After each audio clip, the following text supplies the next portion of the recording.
Israel and Iran. Two names that echo through the valleys of prophecy, history, and now global headlines.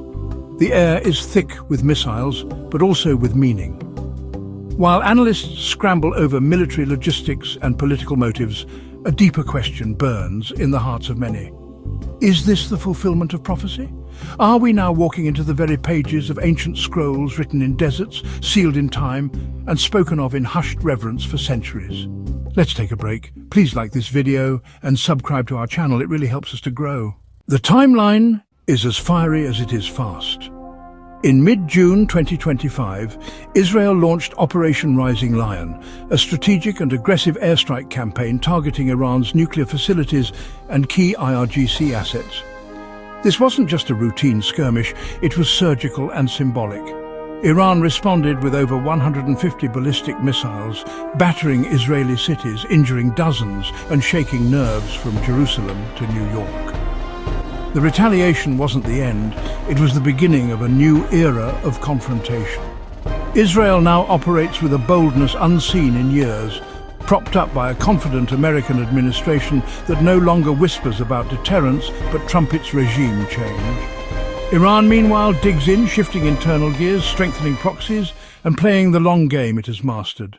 This isn't just war. For many, it's prophecy unfolding in real time.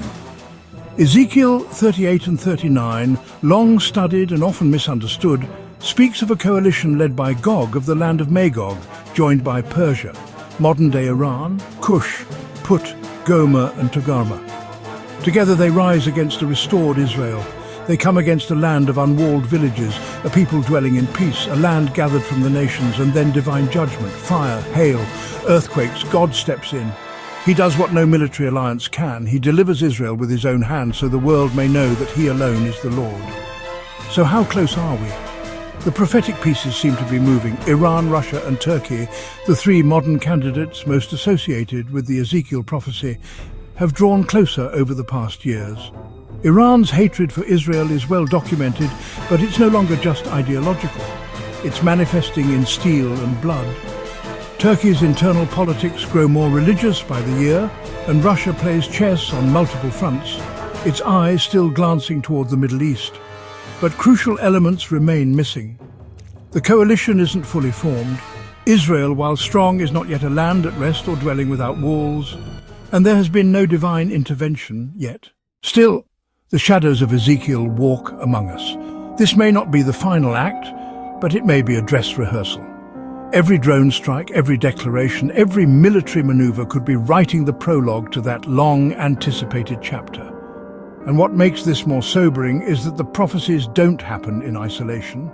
They're part of a chain, a timeline that stretches from the return of Israel in 1948 to the eventual appearance of the Antichrist, the Great Tribulation, and ultimately the return of Christ.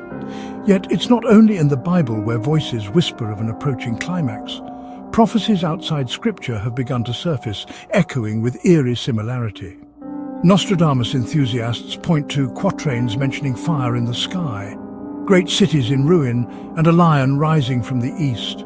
Some have tied these to Operation Rising Lion, speculating that this was foretold, not just by analysts but by oracles. The so-called living Nostradamus, Athos Salome, predicted escalating conflict involving Israel and Iran, followed by disruptions involving artificial intelligence, EMP warfare, and a phenomenon he calls the 3 days of darkness. While such visions stray far from biblical prophecy, they tap into the same vein of apocalyptic anticipation. But prophecy without foundation is just poetry. What makes biblical prophecy different is not just its accuracy, but its source.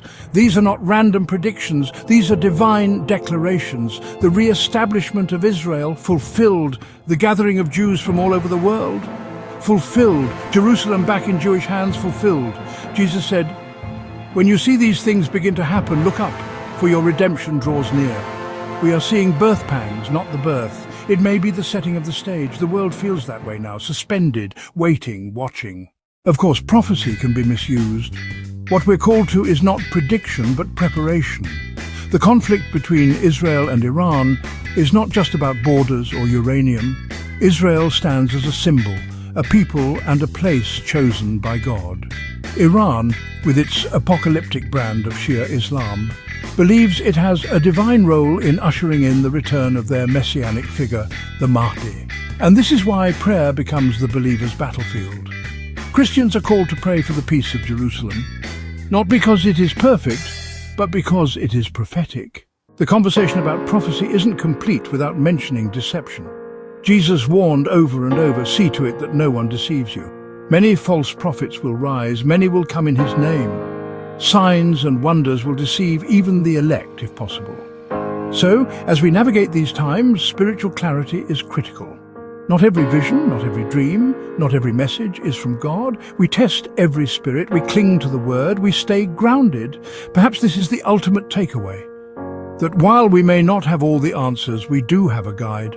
And that guide leads not to fear, but to faith. The world may rage, nations may rise and fall, but the believer stands not on sand, but on a rock that is higher, stronger, eternal. And so we end where we must always end, in surrender. The truth is, no one knows the day or the hour, not the scholars, not the soldiers, not the seers, only God, and that is enough. He sees the end from the beginning. He is not surprised by war. He is not shaken by headlines. While leaders plot and prophets speculate, God reigns, unmoved, unmatched, in total control. And in that truth, we rest. Thank you for watching. What do you think? Please leave a comment. Remember to like this video and subscribe to our channel. It really helps us to grow.